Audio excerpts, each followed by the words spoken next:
Assalamualaikum warahmatullahi wabarakatuh. Perkenalkan, nama saya Dikta Kalestia Putri, kelas 5 dari SDN Sukorejo 1, Kecamatan Kebonsari, Kabupaten Madiun. Saya akan membawakan cerita yang berjudul Malin Kundang. Di sebuah desa terpencil di pesisir pantai, hiduplah sebuah keluarga miskin yang beranggotakan seorang ibu dan seorang anak laki-laki yang bernama Malin Kundang. Malin Kundang adalah anak yang pintar dan baik hati. Setiap hari ia membantu ibunya mencari kayu bakar di hutan. Hari berganti hari, bulan berganti bulan, tahun pun berganti tahun. Sekarang Malin Kundang sudah dewasa. Ia mulai berpikir untuk mencari pekerjaan. Suatu hari, ia meminta izin kepada ibunya.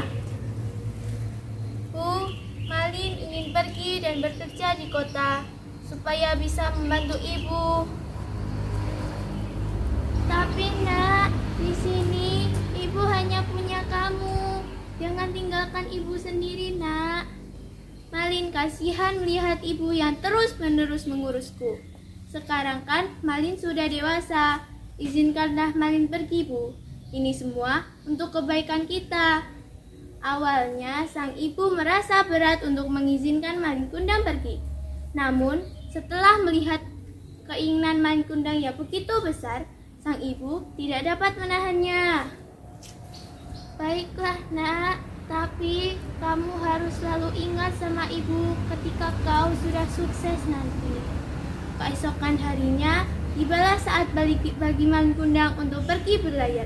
Ia meminta doa restu kepada ibu dengan memeluk dan mencium tangan ibunya. Lalu ibunya berpesan, bekerjalah dengan sungguh-sungguh dan raihlah cita-citamu. Kemudian Malin Kundang pergi menggunakan kapal sederhananya. Sesampainya di kota, Malin Kundang bekerja dengan sangat keras dan tekun. Hingga beberapa tahun kemudian, Malin Kundang meraih kesuksesan di perantauannya dengan menjadi orang kaya dan memiliki uang yang sangat banyak. Hahaha, hahaha, kini aku telah menjadi kaya.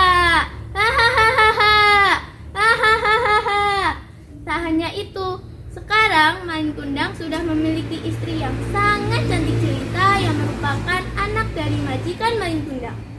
Berita tentang kesuksesan Malin Kundang di sana sudah didengar oleh ibunya. Sang ibu merasa sangat bahagia ketika mendengarnya. Setiap hari, ia menunggu kepulangan anaknya. Namun, anak satu-satunya itu tak kunjung datang.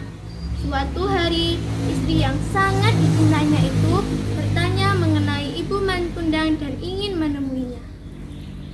Malin Kundang suamiku, kita sudah lama menikah. Tapi, aku belum tahu ibumu. Dan di mana tempat kelahiranmu? Aku ingin ke tempat ibuku. Malin Kundang pun tak mau mengecewakan istrinya. Dengan istri yang sangat dicintainya itu, ia melakukan perjalanan menuju ke desa tempat kelahirannya. Sesampainya di pelabuhan, mereka berdua merasa sangat bahagia. Namun, sang ibu telah mengetahui bahwa anak satu-satunya itu telah datang. Sang ibu menuju ke pelabuhan untuk menemuinya. Apakah kau Malin Kundang anakku? Ini ibu nak, apa kau masih ingat? Kenapa kau pergi begitu lama dan tanpa memberi kabar? Istrinya terkejut ketika melihat wanita yang bau, renta, tua, memeluk suaminya. Apa? Jadi wanita itu ibumu Malin? Hah? Apa aku tidak salah lihat? Malin Kundang pun tak mau merasa malu di hadapan istrinya. Dia tidak mau mengakui ibunya sendiri. Hei kau wanita jahat, aku tidak mengenalimu. Pergi dong kau dari hadapanku. Pergi. Malin, ini ibumu nak, ibumu. Tidak, aku tidak punya ibu seperti kamu.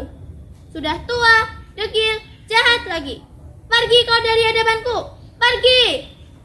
Istriku, dia itu bukan ibuku. Mana mungkin ibuku pengemis seperti itu.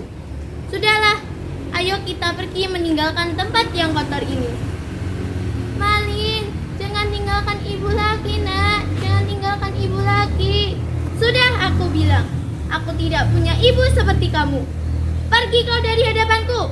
Pergi! Setelah mendengar kata-kata yang sangat menyakitkan itu, Ibu Malin Kundang merasa marah dan juga sakit hati. Ia tak menyangka bahwa anak satu-satunya itu telah durhaka kepada ibunya. Ia merasa murka dan meminta doa kepada Tuhan Yang Maha Kuasa. Ya Tuhan, kenapa anakku seperti itu? Kenapa dia tidak mau mengakui aku sebagai ibu kandungnya sendiri? Jika dia benar-benar anakku, aku memohon kepadamu, berikanlah dia azab dan aku mengutuknya. Aku mengutuknya, jadikanlah dia batu. Lalu petir menyambar. Duar, duar. Awan mulai menghitam, angin berhembus kencang, lalu terjadilah badai yang sangat dahsyat mengempas kapal Malin Kundang. Tak hanya itu, tubuh Malin Kundang menjadi keras yang menjadi batu. Apa ini? Kenapa tubuhku tidak bisa aku gerakkan? Ibu, maafkan Malin, Ibu.